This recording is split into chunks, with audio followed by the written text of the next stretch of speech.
Hello नमस्कार दोस्तों, मैं आपके बीच आपके ज्ञान को अपडेट करने के लिए आ गया हूँ। आज की हमारी क्लास सभी प्रतियोगी परीक्षाओं के लिए एक रामबाण साबित होगी। तो चलिए आज 28 जून 2020 के करंट अफेयर्स की बात करते हैं। तो पहला क्वेश्चन, हाल ही में 27 जून को विश्व सूक्ष्म लघु एवं मध्यम उद्योग दिवस मनाया गया है। इस दिवस को मनाने के लिए संयुक्त राष्ट्र संघ में कब प्रस्ताव पारित हुआ था? अब इसका आंसर है 2017 में। अब इसका प्रस्ताव पारित तो 2017 में हुआ और यह प्रारंभ कब हुआ यह दिवस मनाने के लिए? तो 2018 में यह दिवस प्रारंभ होगा। अब मैं आपको बता दूं कि यह 2020 में कौन से नंबर का दिवस मनाया जा रहा है? तो यह तीसरे नंबर का विश्व सूक्ष्म लघु मध्य उद्योग दिवस मनाया जा रहा है।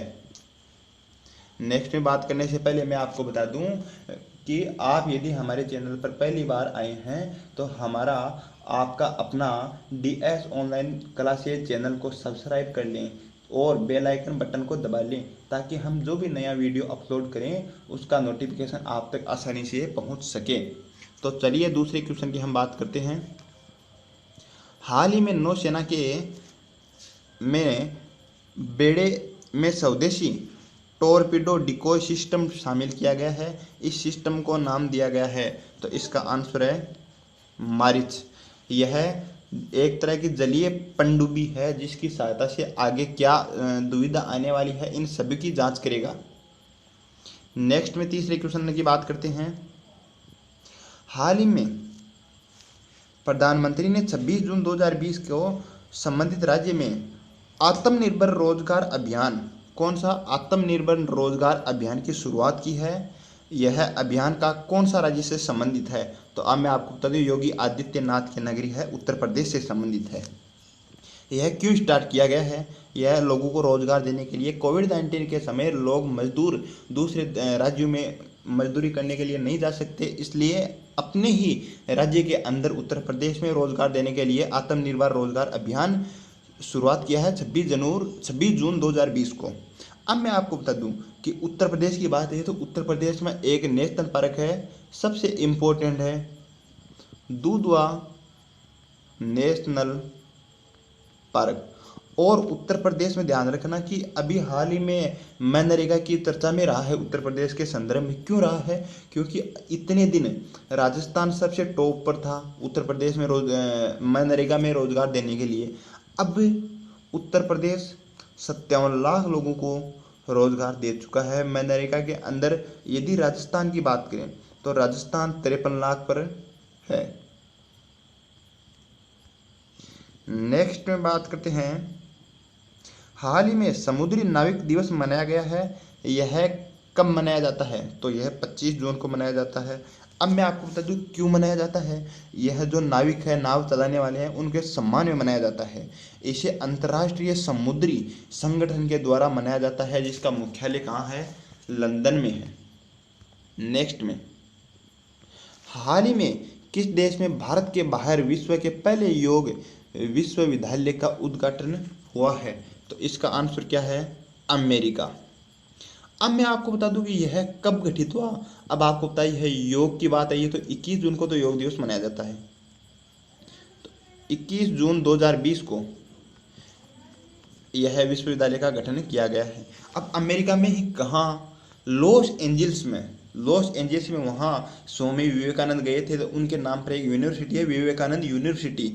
उसी यूनिवर्सिटी में यह विश्वविद्यालय खोला गया है। अब मैं आपको बता दूं अंतर्राष्ट्रीय योग दिवस आपको पता है, सभी को मालूम है कब मनाया जाता है? 21 जून को मनाया जाता है। अमेरिका की बात है तो अमेरिका के अंदर 5 झील है, उसकी ट्रिक मैंने एक दिन पहले भी बताई थी। सुपर मिशन है ई आंटी, क्या सुपर मिशन है ई आंटी। अब देखो मैं आपको बताता हूँ, 1 नंबर पर क्या है? सुपीरियर झील। 2 नंबर पर क्या है? मिशिगन झील। 3 नंबर पर ह्यूरोन झील। 4 नंबर पर एरी झील और 5 नंबर पर ओंटेरियो की झील। ये पांचों क्रम है पश्चिम से पूर्व की ओर इन जिलों का यही क्रम है।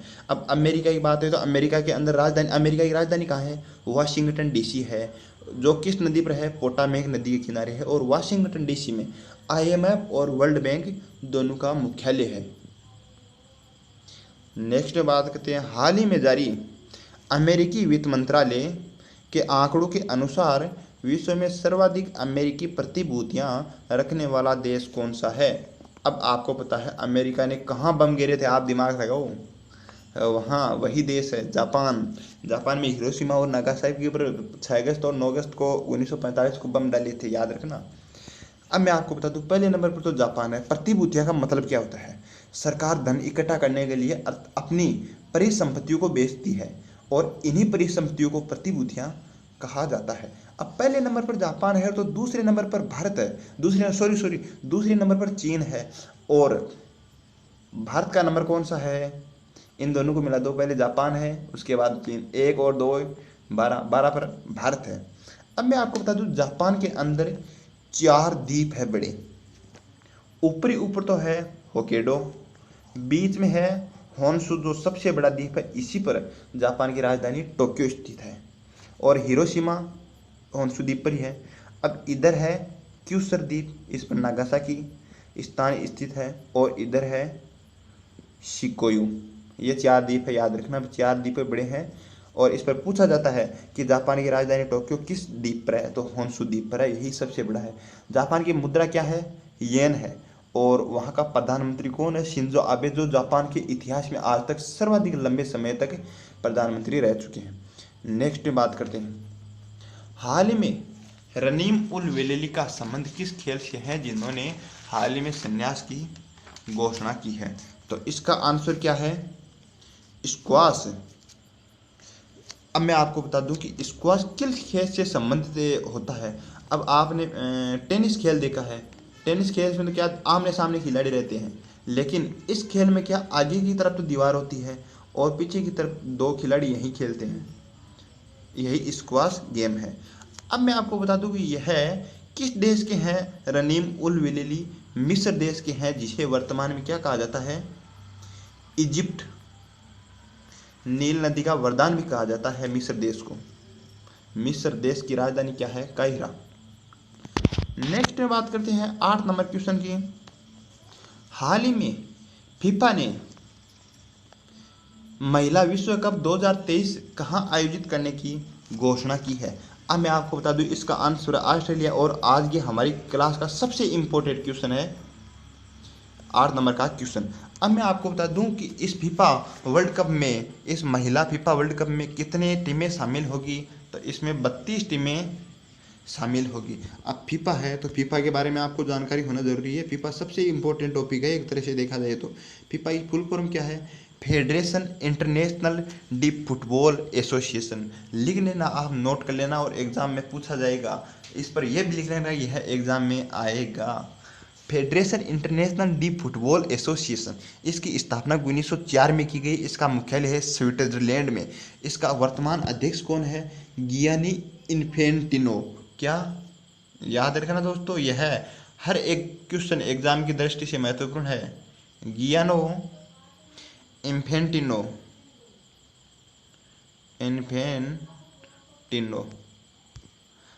अब दोस्तों मैं आपको बताऊं कि फुटबॉल विश्व कप पे शुरुआत कब हुआ था?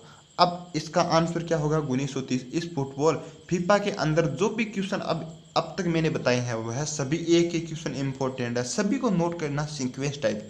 अब 2019 की दृष्टि से देखा जाए तो सर्वश्रेष्ठ खिलाड़ी कौन है? उसमें भी पुरुष में तो लियोनेल मेसी है जो अर्जेंटीना के है। और महिला में कौन है? मेगन रेपिनो जो अमेरिका के हैं। अब मैं एक बार फीफा के बारे में दोबारा से बताता हूँ क्योंकि फीफा बहुत इंपॉर्टेंट है। FIFA federation international D football association इसकी फुल फॉर्म है।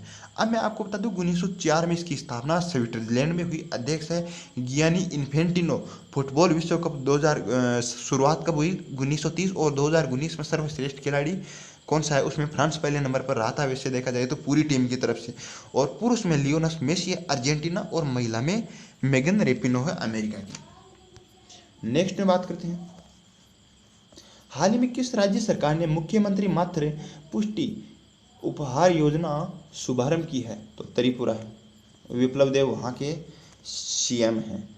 अब नेक्स्ट में बात करते हैं, हाल ही में किस सरकार ने ई पंचायत पुरस्कार 2020 पुरस्कार जीता है? तो इसका आंसर क्या है? हिमाचल प्रदेश है। हिमाचल प्रदेश में एक है राष्ट्रीय उद्यान, उसका याद रखना पिनघाटी, एक है ग्रेट हिमालय।